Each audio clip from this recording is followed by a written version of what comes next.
Girl to girl, we're talking periods today.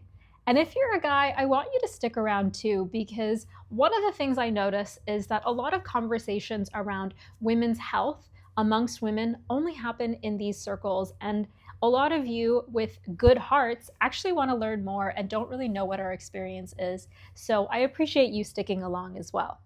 Now, why are we talking about menstrual cycles? Well, earlier this week, I posted some videos about me being on my period and going from like basically a gremlin sloth in a lot of pain to literally Sonic the Hedgehog. And the reality is both of those versions of me are real. They're both equal versions of me. But how do you manage all of this? And several of you responded to my prompt saying that, hey, yes, I'd love to learn more about energy management, cycle syncing, and of course I'm going to throw in a little bit of an Ayurvedic perspective too. Now, if you don't know who I am, my name is Aarti. I'm an embodiment coach and wellness educator, and I love sharing perspectives from modern wellness as well as ancient wellness and bringing them together so we can navigate in this world in a more holistic way.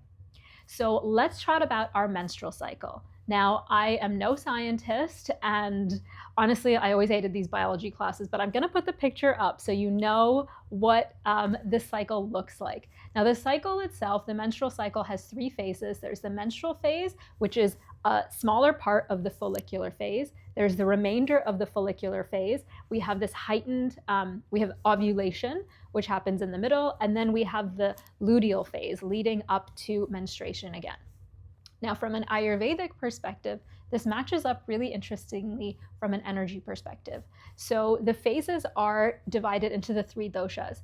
So the menstrual phase is considered the Vata phase, that phase that is associated with air and movement. Then there is the rest of the follicular phase, and that is considered the Kapha phase. That is the building blocks, energy building phase. Then there is the Pitta phase, which kind of blends into Vata phase leading up to menstruation. And that Pitta phase is sort of like the working phase of the cycle as well. Now, how do we think about energy management across these phases? I'm not going to get into all the hormones and like how they affect you, but just talking about more from like a lived experience. Now, I will caveat that everyone has a slightly different cadence because we're all built slightly differently. Our hormones kick in slightly differently, but I want you to think about the takeaways from these phases so you can apply them to your day-to-day living. Now, that first phase, that Vata phase, when you're actually on your period, what's happening is there's an energy called Apana Vayu. That is the downward movement of energy. So you want to support this energy in the ways that you can. So that means with rest, means slower movement or no movement. It also means not spending energy outwards. So it actually is a time to like be quiet, be on the couch, watch movies, not talk to people. In Ayurveda, that says lots of excessive talking, lots of excessive laughter, and having to do lots of meetings, for example, will actually take the energy out of you while that energy is actually trying to move the fluids and flow downwards.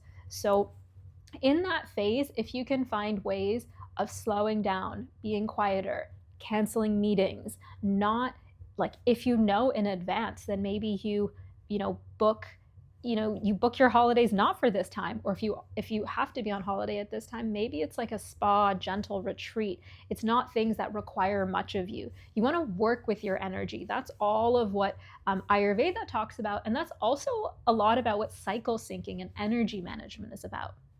Then in that next phase, that building, proliferative phase, that's the Kapha phase. This is when there's more energy. This is when there's more creativity. This is a great time for you in your day-to-day to do more of that outward energy facing things. Internally, what's happening is the uterine line is rebuilding, right? And so there's all of this energy going on. So this is a great time if you've got lots of ideas to start brainstorming all your ideas. If you've got more energy to do more of your higher energy workouts and to socialize a little bit more because you have the ability to use this energy. Maybe this is a good time when you have like if you're planning your workload and you know that you can have more of these meetings or more of these like more intense like working sessions, this is the time to layer those in. And then it comes to the latter phases. So you have like this pitta phase, and then you have this phase leading up to your period, which is a little bit pitta vata. So this pitta phase, this is a time for more like steady.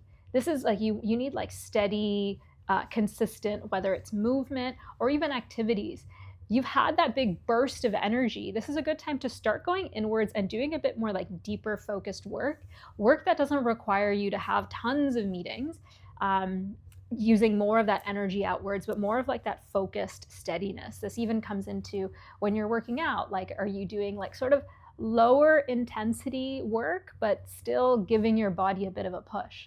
And then leading up to your period, this is probably where vata starts to come in before the actual cycle starts. And maybe this is where you completely slow it down. You recognize that, hey, my energy is low. I'm not going to plan for these things. I'm not going to clean the bathroom this week, even though this is the weekend and I'm supposed to clean every single Saturday. No, like your energy is low. Like, know that when the energy comes in like 2 or 3 days later, you're going to do everything in a jiffy. The whole point is to actually start mapping your period to your day-to-day schedule and finding ways of planning your activities so you can work with your energy levels instead of constantly fighting them. We live in this overproductive world that pushes us, wants us to be productive all the time, every single day. Produce, do. And that's not normal. When we look even at nature, it has 4 seasons. It cycles through. There's a natural hibernation. There's a gentle spring. Well, it's kind of aggressive, but it doesn't go from one straight to the other, right? And then you have summer, which is, enjoying and being out there and being social and soaking up the sun, and then fall, slowing it down just to come back into winter again. So if we look at our cycles like we look at nature, we might be able to find a way to work with it better. Let me know which of these practices resonated with you. I'd love to know how you incorporate these different seasons in your own energy management of your cycle.